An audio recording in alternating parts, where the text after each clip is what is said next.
Jalen Hurts and Carson Wentz, never mention or never mind the long term. Keyshawn J. Will Zubin, presented by Progressive Insurance. Good question there by Greeny on one shade of green as we talk about another shade of green here in just a second, Jay. But Doug Peterson, let me turn my mic on. Yes, that works better. That would be helpful. Doug Peterson is still reviewing the tape to determine who he wants to start. Right.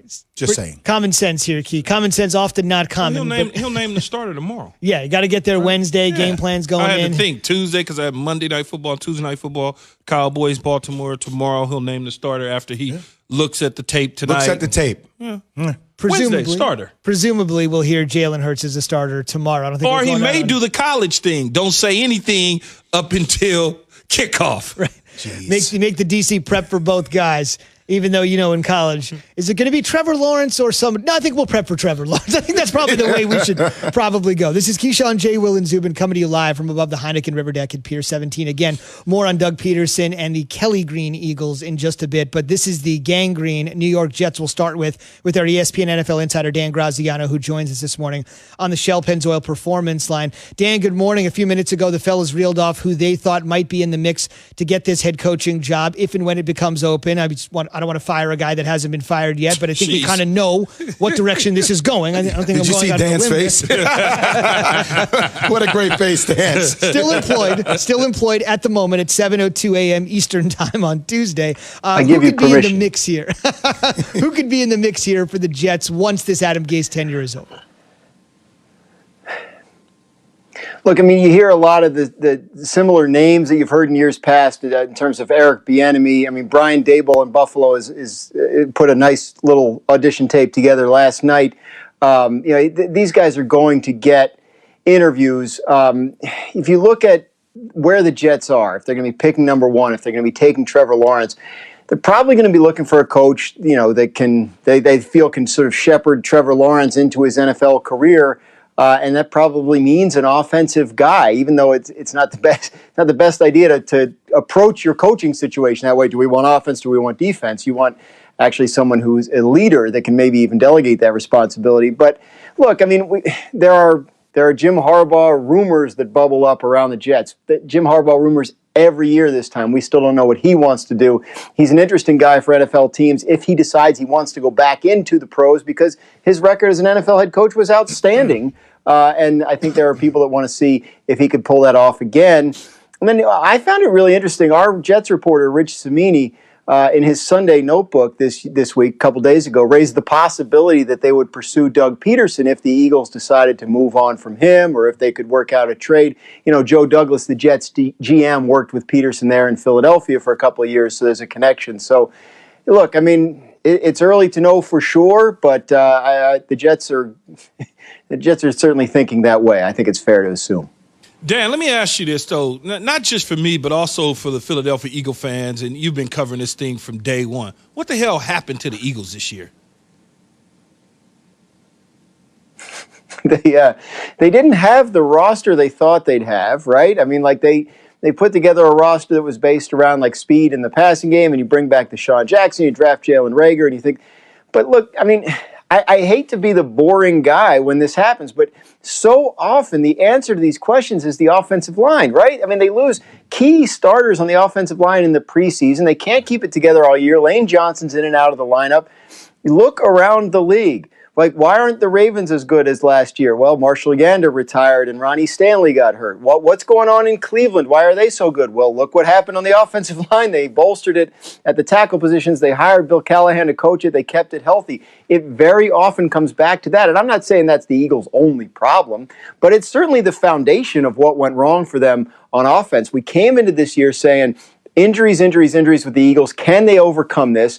If they do, it's because the head coach and the quarterback delivered on a high level, and neither one of them did. So they had a big challenge coming into this year in terms of their injuries. They did not have a big challenge in terms of the division. They could be 6-6 right now and be in first place. So that wasn't that difficult. But it's been a disappointing year in those two key spots for the Eagles, head coach and quarterback, where they thought they were solid. You have a very successful column that you dive into every single weekend or every single week, overreaction, and you said that the Giants in making the playoffs that they would be a tough out. Why is that? I think I'm going to add Washington now after yesterday and say whoever the NFC East champion is, right? Like we've been making fun of this division all year and with good reason, but the Giants just went into Seattle and won. Washington just went into Pittsburgh and won. Like those are playoff teams, right? Seattle and Pittsburgh. Those are teams that you could see making the Super Bowl, and these teams just beat them. Look, they play defense, and there hasn't been a ton of that in the NFL this year. But the Giants on defense confused Russell Wilson and the Seattle Seahawks and held them to 12 points on Sunday in their building. That is no small feat.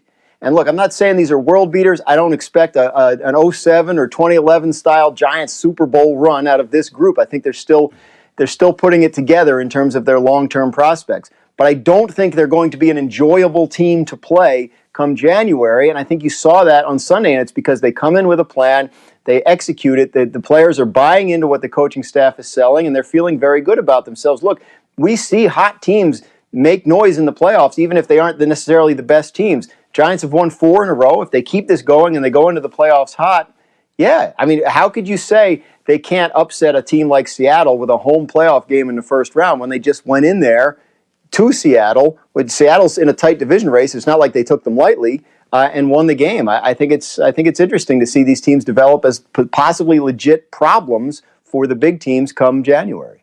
Dan, you also said that it's an overreaction to have the Patriots make the playoffs. What's stopping them?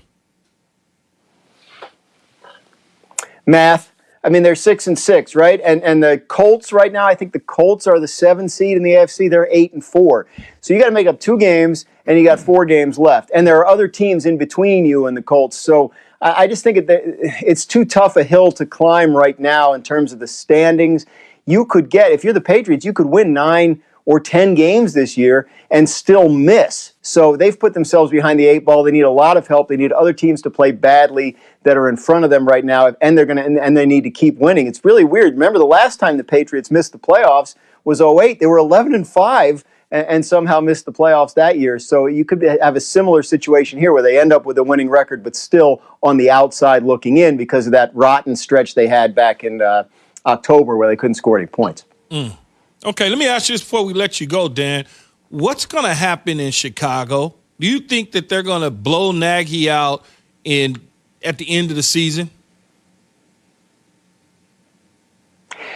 I'll say this. If he doesn't win any more games, yeah, I think that's certainly going to happen. And honestly, I think he's in a lot more peril than I would have thought a month ago, which, I mean, you know, these long losing streaks in the middle of the season certainly do that to you. You start 5-1, now you're 5-7.